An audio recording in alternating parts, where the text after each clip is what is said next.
J'ouvre le second débat de ce Sens Public et on va rester sur ce thème consacré à la guerre qui fait rage entre Israël et le Hamas. Tsahal parle de combats féroces aujourd'hui et Benyamin Netanyahou a rejeté toute idée de cessez-le-feu. Selon le Premier ministre israélien, ce serait, je le cite, une capitulation. Audrey Vettaz.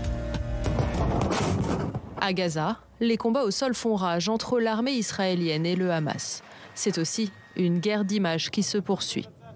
Sur ces vidéos fournies par Tsahal, ces militaires progressent dans les ruines du territoire palestinien. Le porte-parole de l'armée affirme que 300 cibles militaires du Hamas ont été frappées ces dernières 24 heures. La branche armée du Hamas, elle, diffuse des vidéos de ses combattants sortant de son réseau de tunnels, armés de lance-roquettes. Selon leur dire, ils auraient tendu des guet-apens aux soldats israéliens. Des combats qui devraient durer. Le Premier ministre israélien Benyamin Netanyahou rejette les demandes de cessez-le-feu de plus en plus nombreuses de la part de la communauté internationale. Au 25e jour de la guerre, la situation humanitaire dans la bande de Gaza inquiète vivement. Sous le feu des bombardements, alors que l'enclave est soumise à un blocus, ses habitants de Rafah enterrent leurs morts et en appellent à l'aide internationale. Nous demandons au monde entier de faire preuve de compassion envers les enfants pour mettre fin à ces massacres. Et les propriétaires des maisons sont innocents. Il n'y avait pas de combattants à l'intérieur. La guerre qui s'étend hors de Gaza. En Cisjordanie, l'armée israélienne affirme avoir fait exploser la maison d'un commanditaire des attaques sanglantes du 7 octobre. Hors des frontières, les rebelles du Yémen, proches de l'Iran, se mêlent au conflit. Ils affirment avoir lancé des drones en direction d'Israël et promettent de continuer pour soutenir le Hamas palestinien. On analyse les faits majeurs de ce 25e jour de guerre avec Pascal Boniface. Bonsoir. Bonsoir. Bienvenue, vous êtes géopolitologue, fondateur, directeur de l'IRIS, l'Institut de Relations internationales et stratégiques et auteur de Géostratégiques 2, les grands enjeux du monde contemporain. C'est publié chez Dunon. On est dans la vulgarisation des enjeux de géopolitique et c'est important. Alexandra Schwarzbrod, bonsoir et bienvenue. Bonsoir. Vous êtes directrice adjointe de la rédaction de Libération, ancienne correspondante du journal à Jérusalem. C'est au début des années 2000. Ofer Bronstein, bonsoir et bienvenue, président du Forum international pour la paix et la réconciliation au Proche-Orient. Et vous êtes chargé de mission auprès d'Emmanuel Macron pour le rapprochement des sociétés israéliennes et palestiniennes. Et puis vous allez aussi, on va s'appuyer sur votre expérience. Vous étiez au cabinet de Yitzhak Rabin pendant de longues années. Yitzhak Rabin qui avait été assez longue. Assassiné en 1995 et on parlera de la difficulté de faire naître un processus de paix dans cette région, évidemment. La dernière information de cette fin d'après-midi de mardi, c'est cette annonce du porte-parole de la branche militaire du Hamas qui affirme que le mouvement va libérer dans les prochains jours des otages étrangers. Voilà la citation exacte. Nous avons informé les intermédiaires que nous libérerons un certain nombre d'étrangers dans les prochains jours. On est évidemment aussi dans une guerre informationnelle. Mais quand même, qu'est-ce qu'il y a derrière cette information, cette annonce, Pascal Boniface? Comment vous l'analysez? Un Hamas qui joue un peu, entre guillemets, je mets plein de guillemets, le chaud et le froid? Oui, effectivement, qui essaye de mettre un peu une lueur d'espoir pour les familles des otages, pour faire pression sur Netanyahou, pour mettre fin au bombardement ou diminuer l'intensité des bombardements sur Gaza. Donc c'est promettre quelque chose pour dans plusieurs jours afin de gagner peut-être un peu de temps et un peu d'espace aussi. Et donc d'espérer avoir des bombardements moins intensifs, mais je doute que cela soit le résultat obtenu. Ouais. Et d'ailleurs, il y avait aujourd'hui plusieurs otages, notamment des otages français, franco-israéliens, qui sont en France, qui viennent communiquer. Il y a eu une conférence de presse, Alexandra Schwarzbrod. Est-ce que ça pèse sur les décisions du cabinet de guerre, le sort des otages israéliens d'abord, mais aussi multinationaux? Je n'en suis pas si sûre. Encore que, ce qu'il faut bien savoir, ce qui nous paraît fou, mais ça existe, en parallèle des opérations militaires, donc on les a vues majeures, enfin je veux dire très violentes, oui, c'est sans doute la journée la plus violente depuis le 7 octobre. Si c'est possible, parce que tous les jours, c'est une violence inédite sur Gaza. C'est ce qui nous revient du terrain. Et en parallèle de tout ça, il y a des négociations qui ont lieu, notamment au Qatar, pour essayer justement de libérer des otages. Donc sur ce plan-là, c'est vrai que Israël ne lâche pas, essaye de négocier avec le Qatar, au Qatar, et tout en bombardant massivement. Donc, si vous voulez, Israël joue sur les deux tableaux, parce que évidemment pour Benyamin Netanyahou, ce serait arriver à sauver des otages, ça ajouterait un peu de crédit, lui qui a tout perdu, qui est très affaibli politiquement dans son pays. Non seulement affaibli, mais il est détesté, haï par un grand nombre d'Israéliens. Et là, peut-être, il se dit que peut-être, s'il arrivait à en sortir quelques-uns vivants, il pourrait peut-être sauver un tout petit peu. Mais voilà, je ne suis même pas sûre que ça suffise à rétablir son crédit, tout en bombardant massivement, parce que lui, de toute façon, il ne connaît que ça. Hein. Benyamin Netanyahou, c'est la force, la force, la force. Ofer Bonshane, il y a dans les proposition du Hamas, cet échange otages contre prisonniers palestiniens. Est-ce que il n'y a pas eu de réponse, je crois, officielle de Netanyahou, du cabinet de guerre? C'est totalement inimaginable dans le contexte. C'est tout à fait imaginable. C'est imaginable. Imaginable et nécessaire. Oui. Et c'est la seule issue pour arrêter cette guerre. Ce que veut Israël, la destruction du Hamas, on en parlera plus tard, est impossible. Il n'y a pas de solution militaire au conflit israélo-palestinien. Par contre, ce que veut Israël aujourd'hui, c'est retrouver les 237 otages qui se trouvent dans les mains du Hamas. Et Israël, je peux vous le dire de très bonnes sources, est prête à libérer les presque 6000 prisonniers palestiniens en Israël, y compris, moi je suis tout à fait positif dans ce sens, un des leaders palestiniens qui s'appelle Marwan Barghouti. Donc, qui est en prison depuis 20 ans. Ouais. Donc moi je pense que ça peut être une solution pour sortir de cette situation catastrophique pour les uns comme pour les autres. Il faut libérer les prisonniers, il faut libérer les otages. Personne ne sait ce qui se passe avec les otages. Est-ce qu'ils sont en vie? Qui est en vie? Donc c'est très très dur pour les familles. Mais après, la guerre s'arrête? Je pense que s'il y a une libération d'otages, la guerre s'arrête. Le conflit ne s'arrête pas, malheureusement. Mais il y a aujourd'hui, j'espère, moi je pense que dans chaque crise, je suis un optimiste, que dans chaque crise, il y a aussi des opportunités. Peut-être qu'après cette catastrophe qu'on n'a jamais vécue, il y a des opportunités pour remettre de la sagesse sur la table et remettre les belligérants autour d'une table pour négocier un accord de paix beaucoup plus global. Mais pour l'instant, la communication très officielle du Premier ministre israélien, c'est refus de tout cessez-le-feu. On l'écoute, il utilise des références historiques et bibliques. C'est nouveau. Je tiens à préciser la position d'Israël concernant le cessez-le-feu. Tout comme les États-Unis n'ont pas accepté de cessez-le-feu après le bombardement de Pearl Harbor ou après l'attaque terroriste du 11 septembre, Israël n'acceptera pas de cesser les hostilités avec le Hamas après les horribles attaques du 7 octobre.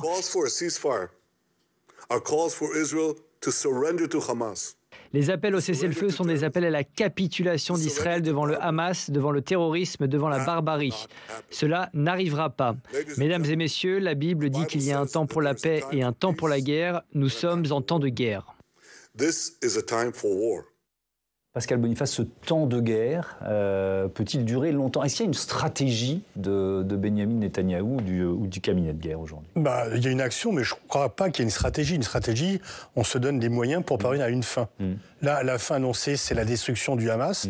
Ce n'est pas possible matériellement, politiquement. On ne peut pas détruire, ou alors on tue non pas des milliers, mais des dizaines de milliers de Palestiniens. Donc, c'est aussi une idéologie, le Hamas, ça ne tue pas une idéologie. Et puis, en plus, même si on détruit ce mouvement, si rien n'est fait politiquement, d'autres renaîtront, peut-être pire encore, etc. C'est ce qui manque à Netanyahou, c'est quelle perspective politique qu'il a, à part tirer, bombarder, faire des morts, aggraver la situation.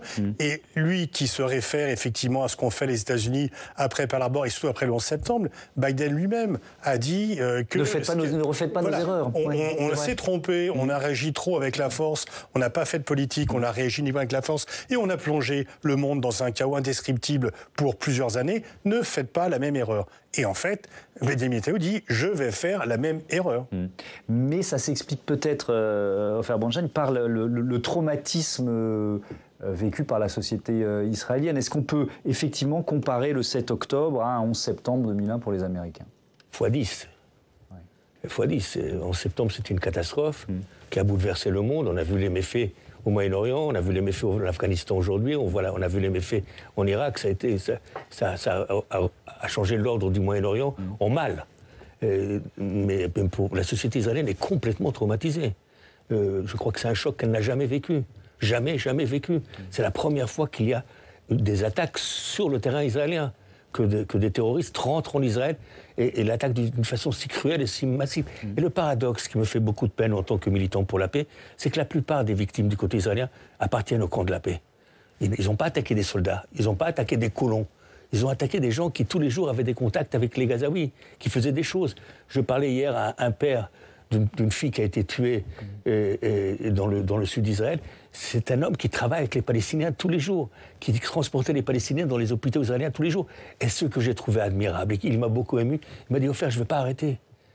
Ma fille est morte, mais moi, je sais que le Hamas, ce n'est pas les Palestiniens. » Cet homme d'affaires, Eyal Wildman, qui est un des premiers qui a employé 200 Palestiniens dans Gaza, dans le high-tech, dans les mêmes conditions de travail qu'il donnait. Oui, en donnant des salaires équivalents. Équivalents aux Israéliens. Oui. Et sa fille est morte, avec son futur gendre.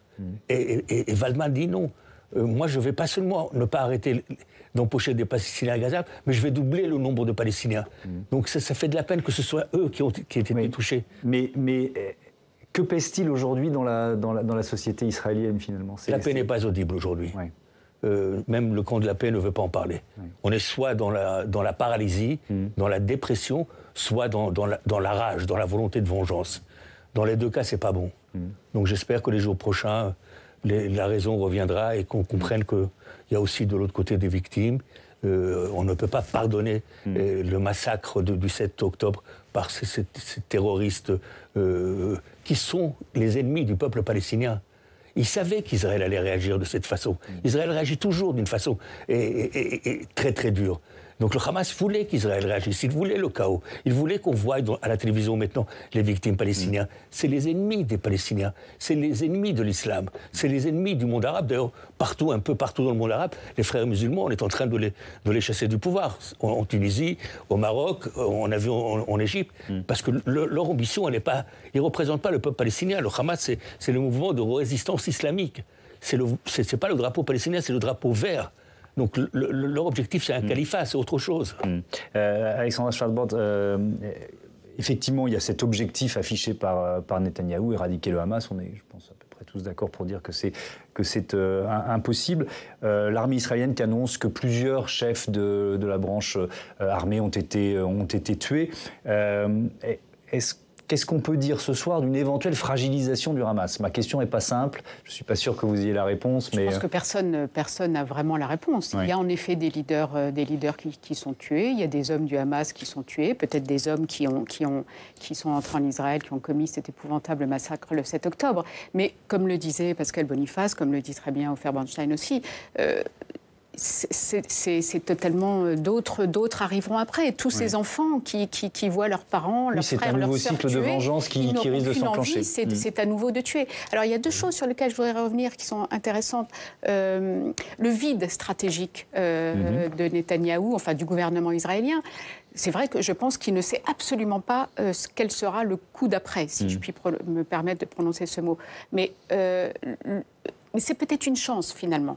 Parce que c'est peut-être ça qui va permettre, si les leaders mondiaux sont un peu de plomb dans la tête, et de courage surtout, c'est peut-être ce qui va permettre de remplir ce vide avec un vrai projet. Parce que je pense que tout le monde a tellement peur en ce moment, vraiment. Je pense que c'est dans le monde entier, je crois qu'il n'y a pas un endroit au monde où on ne soit pas touché par ce conflit, où on n'ait pas peur. Il n'y a qu'à voir ce qui s'est passé au Daghestan, très loin de Tel Aviv, de Paris, de Londres.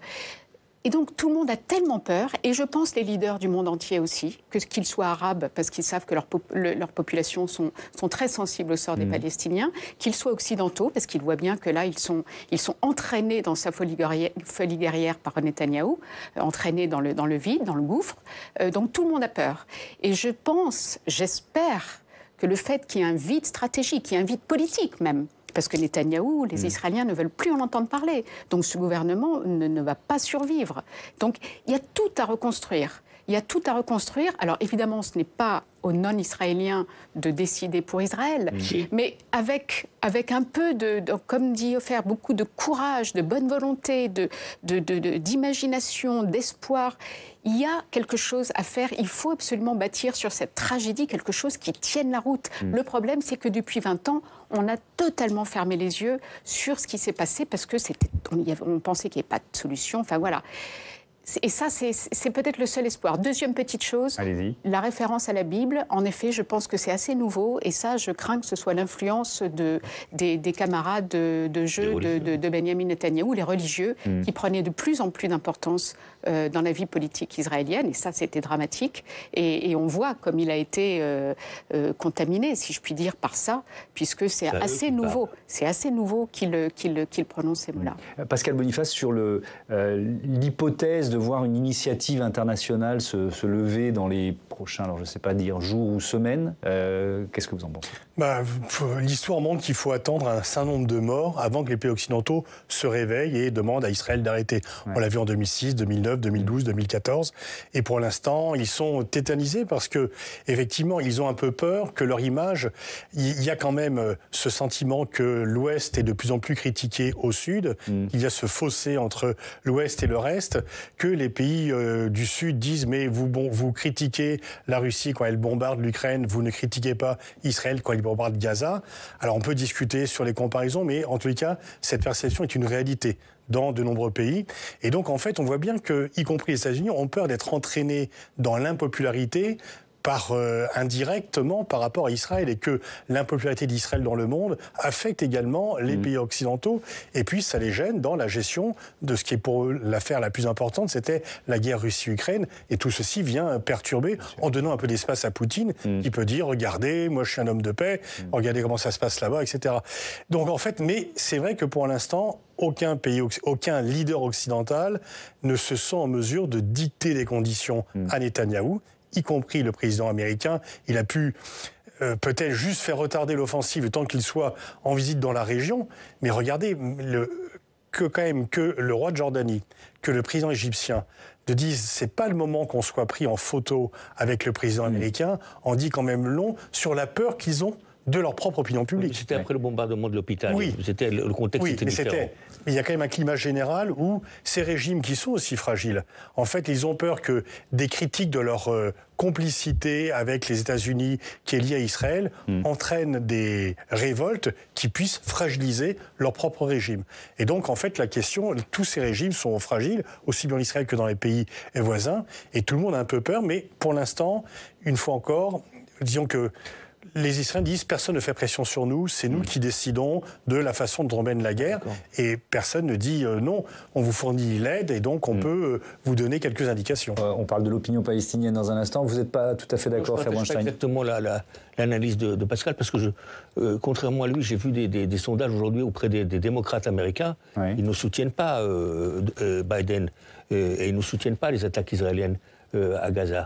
Donc dans son propre parti, à une année électorale... Mais l'autorité étatique n'a pas de pression de la diplomatie américaine pour dire... Vous savez, Biden, les Israéliens sont tombés amoureux parce qu'il a fait le grand-père, il est venu passer quelques heures en Israël, il a montré sa compassion et son émotion, mais il n'a rien proposé. Il n'a rien proposé.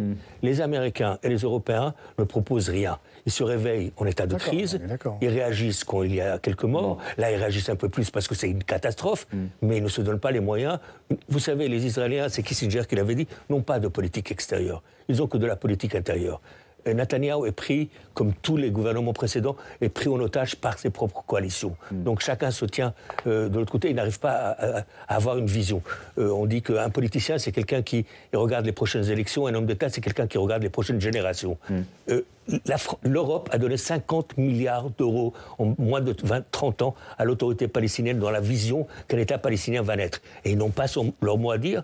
L'Europe est le principal marché d'Israël, et le principal... il n'a rien à dire. Il faut maintenant... Je ne dis pas imposer, mais je crois qu'il faut dire aux belligérants, basta, vous nous avez fatigués, vous mettez en danger nos vies ici à Paris, vous mettez en danger les régimes de vos voisins. C'est ça la solution, c'est la solution des deux États. Il faut arrêter le carnage. Nous, on vous l'impose, on vous encourage. Je ne sais pas la bonne terminologie, mais être beaucoup plus virulent, beaucoup plus déterminé et beaucoup plus courageux. Que pensent les Palestiniens du Hamas? On va essayer de se concentrer sur cette question dans notre débat. Pour l'instant, ce qu'on entend les uns et les autres le plus massivement, évidemment, dans les médias français et occidentaux, ce sont des habitants de la bande de Gaza qui sont écrasés par les bombardements. Je vous propose un témoignage. Il s'appelle Sami Al-Zahar. Il est habitant à Gaza, réveillé en pleine nuit par une frappe aérienne sur son immeuble. Ils ont tiré la roquette sans aucun avertissement. Nous étions endormis et nous nous sommes réveillés quand elle a frappé. Nous nous sommes retrouvés dans les décombres de la maison. Certains ont été blessés et je pense que 5 enfants et 3 femmes ont été tués. Et on va avec vous, Steve Jourdain, essayer de comprendre, de sonder presque l'opinion palestinienne. C'est pas si facile parce que depuis le 7 octobre, évidemment, on parle du jour d'après. Vous vous êtes allé un peu en avant. Oui, le jour d'avant. Avant le 7 octobre et les attentats terroristes, la très sérieuse revue American Foreign Affairs a publié un sondage sur ce que pensent précisément les Gazaouis de l'organisation islamiste. Alors on rappelle que le Hamas est au pouvoir dans l'enclave depuis les législatives de 2006 et la guerre civile qui a suivi. L'étude a donc été réalisée 17 ans après, juste avant les attentats. Enquête réalisée en partenariat avec le Baromètre arabe, un réseau de recherche indépendant sur le Moyen-Orient. Plusieurs centaines d'entretiens ont été menés entre le 28 septembre et le 6 octobre auprès de la population gazaoui. Et les enseignements, vous allez nous les détailler, ils sont vraiment intéressants. Oui, très intéressants. On apprend qu'entre les Gazaouis et le Hamas, la rupture est très très nette. Une majorité de sondés, 44%, affirment n'avoir aucune confiance dans l'organisation islamiste. 23% disent n'avoir qu'une confiance modérée, not a lot of trust. Seulement 29% des Gazaouis reconnaissent faire confiance au Hamas. Certains, évidemment, refusent de répondre. Autre donnée intéressante, Thomas, quand on leur demande si leurs difficultés économiques et sociales sont dues au blocus israélien en vigueur depuis 2007. Une majorité d'entre eux disent que ce n'est pas forcément la raison principale. Ils rejettent la faute sur le Hamas et sa mauvaise gestion à 31%. 26% mettent en cause l'inflation et seulement 16% des Gazaouis imputent la responsabilité de la situation au blocus israélien. Et puis alors, ce qui ressort aussi, autre élément passionnant, un désir exprimé de changement politique. Oui, un vrai désir de changement. Seulement une minorité d'entre eux pensent que les autorités actuelles répondent aux préoccupations de la population. 23% contre 45% qui considèrent que ce n'est pas le cas. Le problème, c'est qu'ils ne savent pas comment faire remonter ces préoccupations pour influer sur les choix de leurs leaders. Pour 68% des Gazaouis, le droit de participer pacifiquement à une manifestation n'est pas garanti dans l'enclave. Une majorité de Gazaouis considère enfin que rien n'est efficace pour peser sur la ligne du Hamas. Et dans ce sondage réalisé, je le rappelle, avant le 7 octobre, comment voit-il l'après? Complètement différemment du Hamas. On leur a présenté 3 scénarios pour la résolution du conflit israélo-palestinien, avec la possibilité de choisir une 4e option pas vraiment formulée, la fameuse, vous savez, le carré autre. La majorité d'entre eux sont favorables à la solution à 2 États, 54%, donc 2 États, un État juif, un État palestinien vivant côte à côte. Ce soutien ne varie pas côté gazaoui puisqu'il a été plus ou moins identique lors d'un précédent sondage réalisé en 2021. 10% sont en faveur d'une confédération israélo-palestinienne et 9% des sondés sont pour un État unique dans lequel on retrouverait des juifs et des palestiniens. Je termine avec un chiffre important, Thomas. 73% des Gazaouis affirment être en faveur d'un règlement pacifique du conflit, en contradiction totale donc avec le Hamas qui souhaite tout simplement la destruction d'Israël. La question maintenant, c'est de savoir si la guerre va rebattre toutes ses cartes. Évidemment. Merci beaucoup, Steve Jourdain. C'était passionnant d'avoir les résultats de ce sondage. Alexandra Schwarzbrod, on peut imaginer que les 25 jours de bombardement israélien ont changé la donne? Ou pas, peut-être, d'ailleurs. Encore que, c'est ce que j'allais dire. Pas forcément. Non, pas forcément. C'est plutôt, c'est bien, ça donne un peu d'espoir de lire ce sondage. Alors, ce qui est intéressant aussi, ce qui va être très intéressant à suivre aussi, c'est ce qui se passe en Cisjordanie. Parce que là, on parle énormément de Gaza. Alors, le fait qu'en effet, la population de Gaza soit plutôt réticente face au Hamas, elle qui vit sous son joug, sous son contrôle depuis toutes ces années, est plutôt très intéressante. En Cisjordanie, le problème, c'est qu'il y a des colons qui se livrent à des exactions terribles sur les Palestiniens. Ah, mais il y a eu plus de 100 morts en 2 semaines. Et qui leur arrachent les oliviers, qui rentrent dans leur maison en les jetant dehors, en leur disant « maintenant ici c'est chez moi, tu t'en vas ».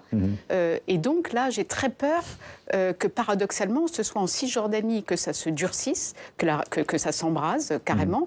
Et là, alors là, s'il y a 2 fronts à mener, ça va être compliqué. On va y revenir plus longuement sur la situation en Cisjordanie, si vous le voulez bien. Mais je reste sur l'opinion palestinienne à Gaza, Pascal Boniface. On peut imaginer aussi, c'est ce que vous laissiez entendre, que les Palestiniens qui sont sous les bombes depuis plus de 3 semaines en veuillent aussi au Hamas. Oui, parce que ils peuvent en vouloir au Hamas déjà pour avant, parce que je veux dire, c'est quand même une dictature, il n'y a pas de liberté, et donc le joug du Hamas c'est quand même imposant, et donc c'est un joug qui s'impose. Il y a un blocus et un joug de l'autorité compétente sur le territoire. Donc et le Hamas n'a pas délivré ce qu'il devait délivrer, donc il n'y a pas une très grande confiance.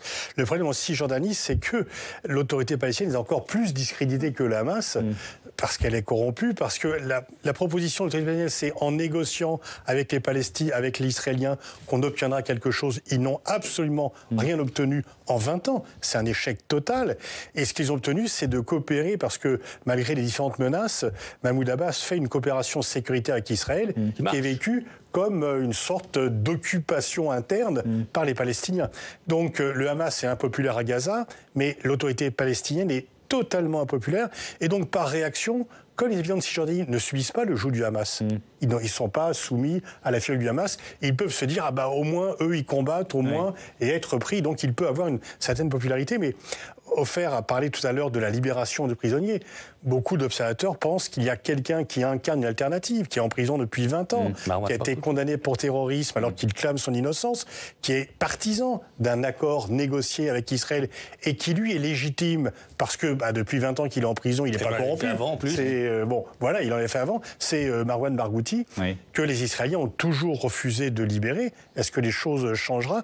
Parce quand je pense à son histoire, je pense à celle de Nelson Mandela.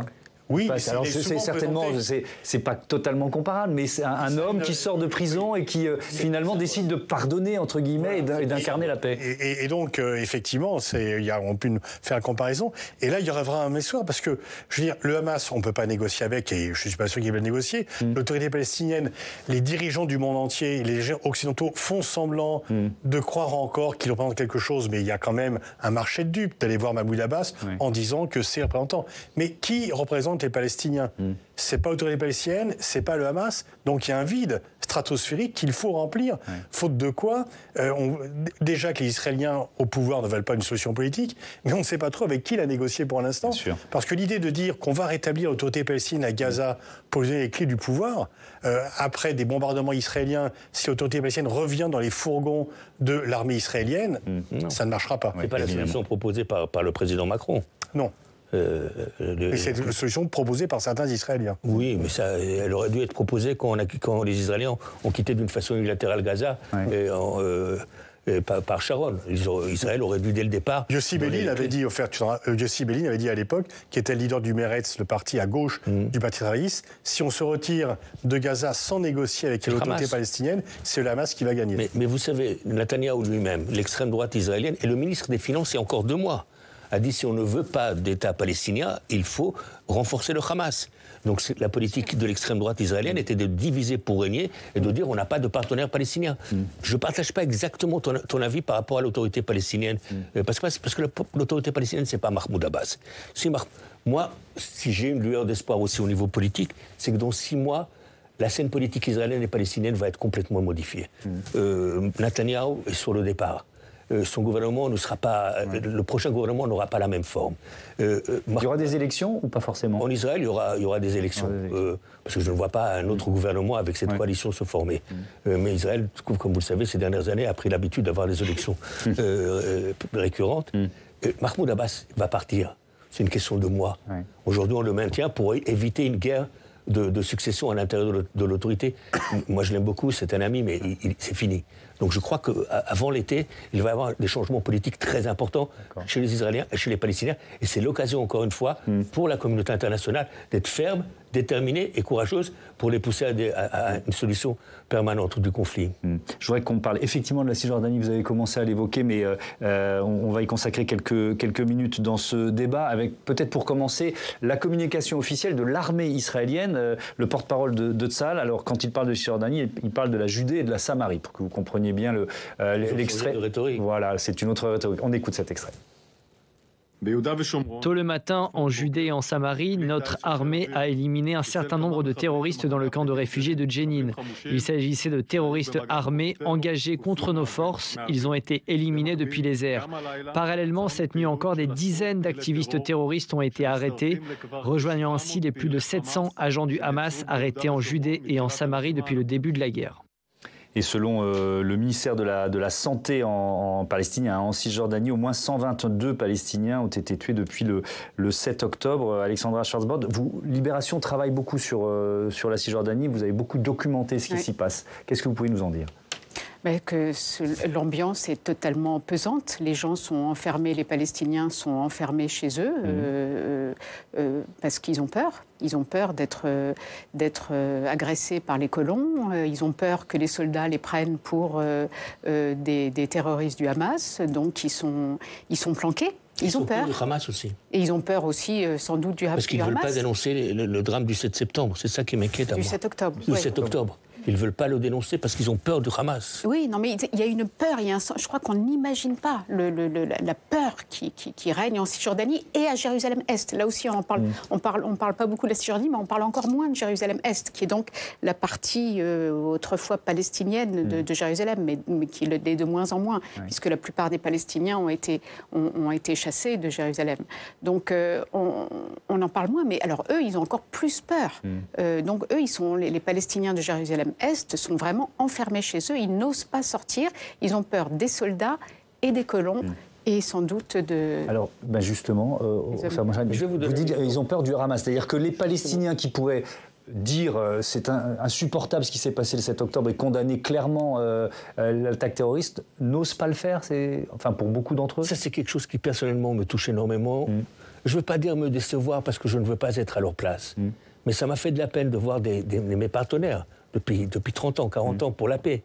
Pas seulement des partenaires pour la paix, des amis personnels, des gens avec qui j'ai vu leurs enfants naître, j'étais chez eux à la maison, j'étais chez moi. Et de ne pas vouloir condamner la catastrophe du 7 octobre. Alors, ils sont dans une schizophrénie. D'un côté, ils sont fiers d'avoir vu Israël à genoux, parce que c'est une vengeance, parce qu'ils ont compris aussi que la résistance pacifique n'a pas fonctionné. On a vu comment on a marginalisé et affaibli l'autorité palestinienne parce qu'on le voulait. Et d'un autre côté, ils condamnent cette catastrophe, ils condamnent. Je parlais aujourd'hui à une amie à moi qui a été une organisation israélo-jordano-palestinienne qui s'appelle Ecopis. Elle s'appelle Nada Majdelani, c'est une femme remarquable, laïque, militante. Elle a retiré ces derniers jours, ça s'appelle Ecopis, dans ses bureaux à Ramallah, elle a retiré le PIS. Elle a laissé le Eco, elle me dit, Ofer, il me menace. Il me menace parce que je fais de la normalisation avec les Israéliens. Il me menace parce que je parle avec des Israéliens. Il me menace parce qu'on fait des projets avec les Israéliens. Aujourd'hui, je suis obligé de retirer le PIS. Et je ne peux pas condamner ce qu'ils ont fait. Donc le mot paix la met en danger. Aujourd'hui, le mot paix met en danger parce que ça veut dire collaboration avec les Israéliens. Ça veut dire normalisation. Ça me choque parce que j'aurais voulu qu'ils condamnent le 7 octobre. Ils auraient gagné des points dans l'opinion publique israélienne et internationale. Et ils ont du mal à le faire. Mais j'allais dire, je peux les comprendre, mais j'ai du mal à comprendre ceux qui ne condamnent pas les massacres du 7 octobre. Et qu'ils condamnent Israël tant qu'ils le veulent. Et ils ont de très bonnes raisons de le faire. Mais il faut condamner le 7 octobre aussi. Laetitia, on va parler des actes antisémites en France, puisque l'une des questions, l'une des craintes depuis le 7 octobre, c'est évidemment l'importation du conflit. Il y a un nombre d'actes antisémites en France en nette augmentation. Et ce qui nous intéresse, c'est la réponse du gouvernement. Elle est simple, Thomas, elle est répétée par tous les ministres dès qu'ils en ont l'occasion, c'est fermeté la plus totale. Et d'ailleurs, le gouvernement, vous pouvez remarquer, communique beaucoup sur le sujet.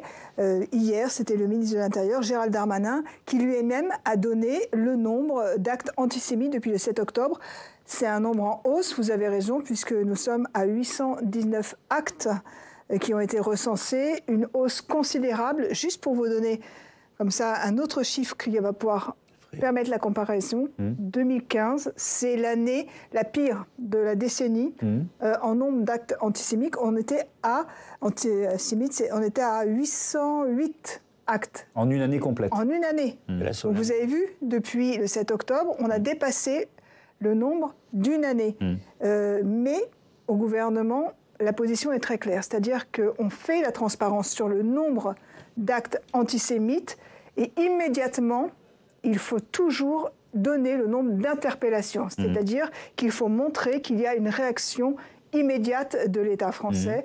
Et donc hier, Gérald Darmanin, le ministre de l'Intérieur, a dit 819 actes antisémites et 414 interpellations. Il a aussi donné le nombre de policiers qui sont déployés et gendarmes pour protéger les Juifs de France, 11 000 autour des lieux de culte, des écoles, des lieux dits communautaires. Et d'ailleurs, le message du ministre de l'Intérieur était assez calibré hier. Il s'est adressé aux Juifs de France en disant « N'ayez pas peur, c'est normal que vous ayez peur, je le comprends, mais la République va vous protéger. » Le gouvernement qui communique également autour des peines de justice. Oui, c'est le garde des Sceaux, Éric Dupond-Moretti, qui a demandé au procureur d'être très sévère, il l'a fait savoir, et qui communique sur les peines. Alors, parfois 8 mois avec sursis, 6 mois avec sursis. Il y a aussi des assignations à résidence avec un bracelet électronique. Et il a aussi dévoilé que plus de 200 enquêtes étaient en cours autour des faits d'antisémitisme et d'apologie du terrorisme. Et il y a aussi une communication qui est faite, Thomas, sur la haine en ligne. Oui. Ça, c'est la DILCRA, la délégation interministérielle à la lutte contre le racisme, l'antisémitisme et la haine anti-LGBT qui communique donc. Et elle a déjà effectué, dit-elle, des centaines de signalements. Et jusqu'où va cette transparence? Est-ce que le gouvernement détaille ces faits antisémites? Pas vraiment. Mais ce matin, à la sortie du Conseil des ministres, le porte-parole du gouvernement, Olivier Véran, en a dressé une liste générale. Écoutez-le. Mais on parle d'antisémitisme, madame. Oui. Quel type de réponse voudriez-vous qu'on adopte, si ce n'est la fermeté à l'encontre de ceux qui tiennent des propos antisémites, qui vont taguer des croix, des étoiles de David sur les portes des gens, qui menacent à telle enseigne des populations, des Français, parce qu'ils sont de confession juive, que ceux-ci hésitent parfois à sortir de chez eux, à mettre leurs enfants à l'école? La fermeté, bien sûr, est la réponse qui convient dans ce type de situation. La fermeté la plus extrême, la plus totale. Aucune impunité ne saurait être tolérée. Aucune impunité, c'est le message du président de la République, c'est le message qu'il a fait passer à tous les ministères, avec un mot d'ordre, ne rien laisser passer. Ofer Braunstein, vous dites c'est terrible. Je vous entendais réagir pendant la chronique de Laetitia. Ces derniers jours, on m'a demandé, moi je suis juif, et vous savez, les juifs sur leur porte, ils ont une mezouza, donc c'est visible. Mais pour la première fois de ma vie, on m'a demandé de la retirer. Et ça, je ne l'accepterai jamais. Qui vous a demandé ça ? Des amis, non, c'est pas les autorités qui m'ont demandé. Oui. Des amis. Des amis qui disent protège-toi, retire-le. C'est pas le moment. Moi, je ne le ferai pas. Mais le fait qu'on me le dise, c'est effrayant. Par rapport à l'antisémitisme, permettez-moi deux remarques.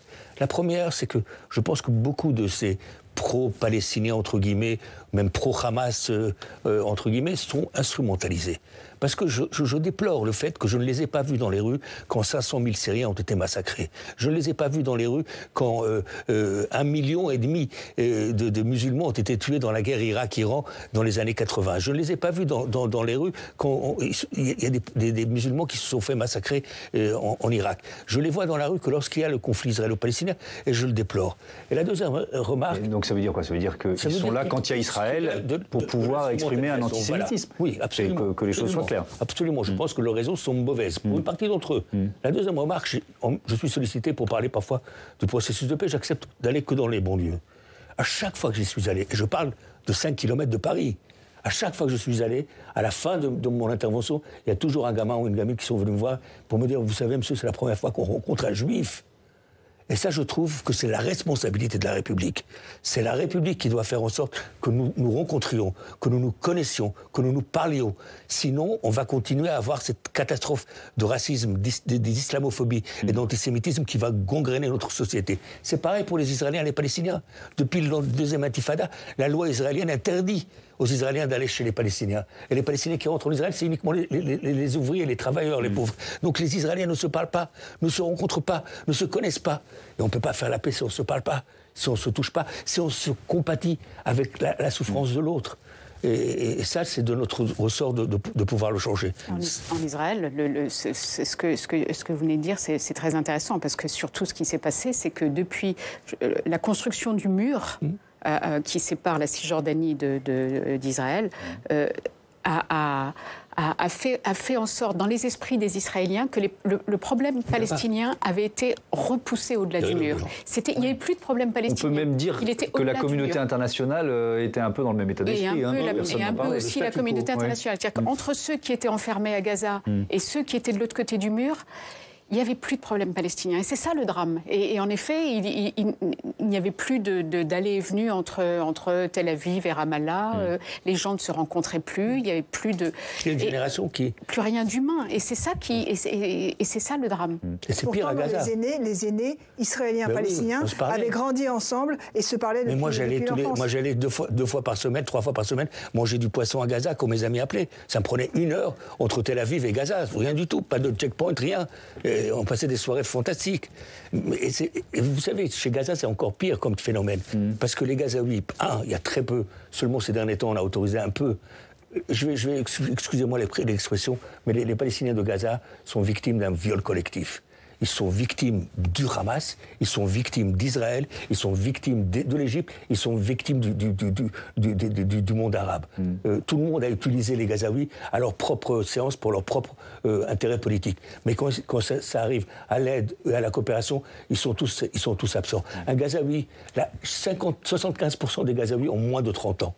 La plupart d'entre eux sont au chômage. On vit avec $1,50 à Gaza. Ils sont souvent jamais sortis de la bande de Gaza. Les seuls qu'Israël autorise à rentrer travailler en Israël, c'est uniquement ceux qui sont au-delà de 30 ans. Donc ils n'ont jamais rien vu que cette prison à ciel ouvert qui est Gaza. Ils ne connaissent pas l'autre. Il faut leur ouvrir, il faut leur permettre de connaître le monde, de s'ouvrir à l'autre. Un mot de conclusion, Pascal Boniface. Est-ce qu'effectivement, on peut, parce que j'entendais ce que disait Ofer Braunstein, votre côté un peu optimiste qui ressortait en disant peut-être que de ce chaos va ressortir une nouvelle donne politique des deux côtés. Ça vous semble réaliste d'imaginer ça? Parce que l'histoire nous prouve que...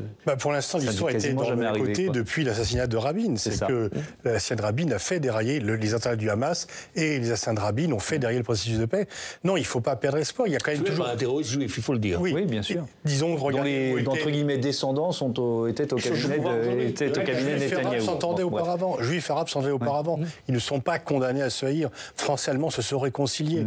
Donc on peut espérer, mais s'il faut, c'est une volonté politique qui pour l'instant n'existe pas. Mais avec un peu de volonté politique, effectivement, il peut y avoir une réconciliation. Mais c'est ça où la catastrophe, avec en plus des métastases un peu partout. Mais volonté politique intérieure ou alors l'initiative peut venir de l'extérieur? Parce que c'est une des grandes questions qu'on se pose aujourd'hui. En fait, on ne pourra pas l'imposer de l'extérieur, mais parce que pour l'instant, les Israéliens ont pensé qu'ils s'étaient débarrassés des Palestiniens, qu'il n'y avait pas de pression extérieure, que l'Europe ne faisait pas pression, que les États-Unis ne faisaient pas pression. Donc, ils pensaient qu'ils avaient résolu le problème. Bien sûr que non, ils n'ont pas résolu le problème. On fait la paix avec son ennemi, pas avec les gens avec qui on n'est pas en guerre. Et donc, il faut qu'il y ait de nouveau un dialogue direct entre Israéliens et Palestiniens, sauf que ceux qui sont aux affaires pour l'instant ne sont pas capables de se parler. Vous savez, tout dernier mot, l'émission se termine. On a toujours pensé que le paradigme, c'était négocier pour la création d'un État palestinien. Moi, je propose qu'on le change. Il faut reconnaître un État palestinien et après négocier les frontières, la capitale, les réfugiés. Il faut que la communauté... On acte le principe. Reconnaisse l'État palestinien. Avant toute discussion. Merci à tous d'avoir participé à ce débat qui était passionnant. Pascal Boniface, votre livre Géostratégique 2, grands enjeux du monde contemporain, publié aux éditions Duno. Pas d'émission demain, pas de matinale non plus. Jeudi, notez qu'Oriane Mancini reçoit Gilles Kepel, spécialiste de l'islam et du monde arabe contemporain. Et puis je vous dis à lundi, puisque jeudi, c'est Mathieu Croissando qui sera à ma place, qui présentera Sens Public. Bonne soirée à toutes et à tous.